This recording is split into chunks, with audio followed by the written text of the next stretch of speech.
traté de formarme en muchas cosas, en contabilidad, y veía que los trabajos que se abrían, por ejemplo, en Pricewaterhouse, quería muchísimo, pero muchísimo conocimiento. Y en ese tiempo ganaba tal vez hasta más que ellos, como empleado de esos.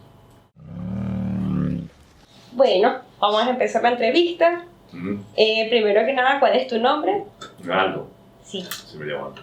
¿Cuántos años tienes y dónde naciste? Tengo 46 años, nací en Bolivia. ¿Y cómo es ese lugar? ¿Cómo es Bolivia? ¿Cómo lo recuerdas?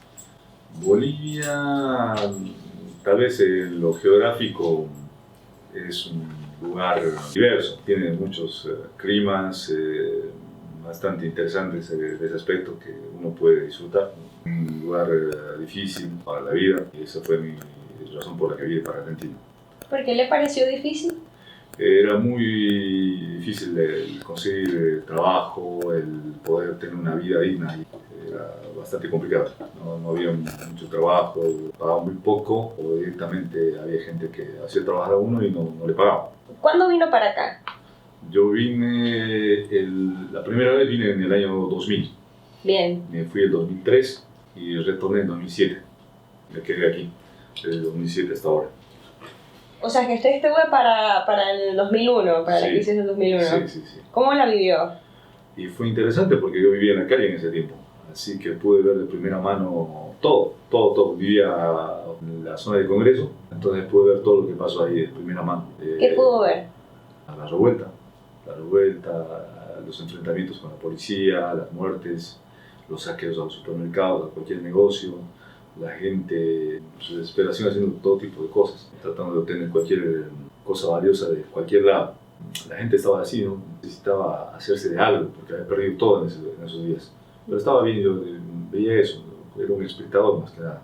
¿Y por qué usted vino para Argentina? Y siempre había noticias de que algunos parientes habían migrado, no sabían ni dónde estaban. Siempre había noticias de la gente que migraba a este lado siempre le iba bien. Gente que normalmente se podía al volver construirse una casa o tener un auto o algo, alguna mejora en su vida. Esa era la razón. Yo allá veía que no había ninguna salida para ningún lado y mi objetivo era ese, venir para acá. ¿Y por qué se regresó en 2003? Mi padre enfermó. Entonces lo tuve que ir a ver. Y ahí me terminé quedando hasta 2007. ¿Y cómo vivió ese periodo estando en Bolivia? Era un periodo bastante frustrante. Yo ya había adoptado cierto estilo de vida aquí y tenía ciertas cosas que allá yo no las tenía a mano. Ya no estaban a mi disposición de información o acceso a espectáculos, a lo que uno quiera, siempre llega acá. Quiere ver a los Guns N' Roses, los Guns N' Roses van a venir acá y no a Bolivia. Claro. Quiere ver a Madonna va a venir acá, seguro. Iron Man o lo que sea importante en el mundo va a venir acá. Elon Musk, Bill Clinton, lo que sea que es importante en el mundo va a venir a Buenos Aires. ¿Usted fue para la escuela? ¿Tuvo la oportunidad de ir para la escuela? Sí. A duras penas. ¿Por qué a duras penas? Y había un impedimento muy fuerte de la élite gobernante de ese tiempo a que los hijos de los pobres y los campesinos entren a la escuela. Era solamente de verlo cómo estaba vestido, del apellido, porque el apellido era una cuestión muy importante a la hora de la inscripción en las escuelas.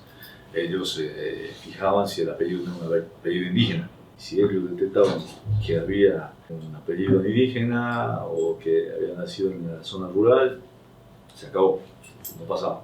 Pero entonces estaban discriminando a la población. Yo creo que era una sociedad muy anclada en el siglo XVI, la sociedad boliviana en la que yo nací.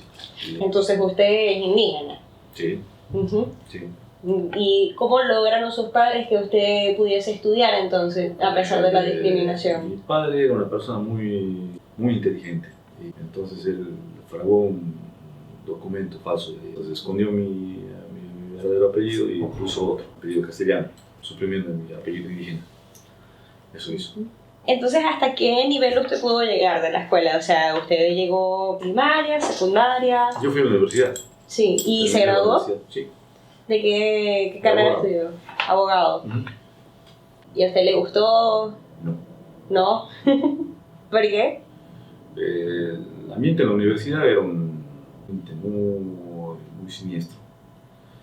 Y el último año, que lo hice en el 2007, no, el 2006, aproveché para terminar la carrera cuando volví allá. Entonces dije, esto no es para mí. El derecho no fue la mejor elección como carrera.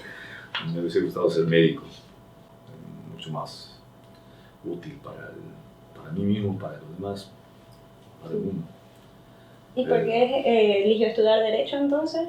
Era lo único que había ahí en la ciudad, ¿no? Al momento que yo me anoté en la universidad, y como no teníamos plata, entonces no podía viajar a otras ciudades donde sí había medicina. Entonces los ricos y los pobres se reunían en la carrera de Derecho. Entraban todos iban a Derecho. Entonces la universidad, a pesar de que no era lo que usted quería, la terminó. La terminé. Logró terminarlo. La terminé. ¿Y usted pudo ejercer acá en Argentina? ¿Cómo? ¿Como abogado pudo ejercer acá en Argentina? No, nunca, porque eso requiere un trámite muy largo y es carísimo. Es carísimo. Entonces cuando vino para acá usted no pudo ejercer como abogado. No, ni lo busqué tampoco. Claro, tampoco. Ni lo busqué tampoco. Pero, ¿en qué estuvo trabajando entonces, si no fue de abogado? La primera vez que vine para acá, en 2000, yo dormía ahí en la zona de Congreso, en la calle, en un cartón. Y ahí al lado mío habían otros. Y uno de esos otros amigos, Oscar, él me dice, vení, vamos a hacer algo. Y agarró una bolsa y comenzamos a juntar latas de soda. Y me enseñó a hacer eso, y de ahí yo fui aprendiendo el resto, aprendí a hacer cartón. Y cuando volví, hice lo mismo. Es decir, que a mí me gusta porque la vez que yo tomé un trabajo formal, siempre terminé con la misma sensación, una mala sensación. Que uno cuando trabaja en un trabajo bajo relación de dependencia, normalmente tiene el trato desagradable con el empleador o con el encargado. Siempre suelen ser gente prepotente, maleducada con uno. Entonces esa es la razón por la que yo decidí de buscar ese tipo de trabajo. Vi que me era más agradable el juntar cartones que andar trabajando en esos lugares. Inclusive traté de formarme en otras cosas, en contabilidad. Tomé cursos de eso, varios cursos, un montón de cosas. Y veía que los trabajos que se ofrecían, por ejemplo, en Pricewaterhouse, ¿cómo había otra empresa dedicada a esa área? Requería muchísimo conocimiento, y yo en ese tiempo ganaba tal vez hasta más que ellos, como empleado de esos. En esos años era una buena fuente de ingreso porque fueron años prósperos, del 2007 hasta el 12. Yo pensé que en ese tiempo que la cartonera iba a durar por siempre, pero ya no va a durar por siempre por muchas cosas.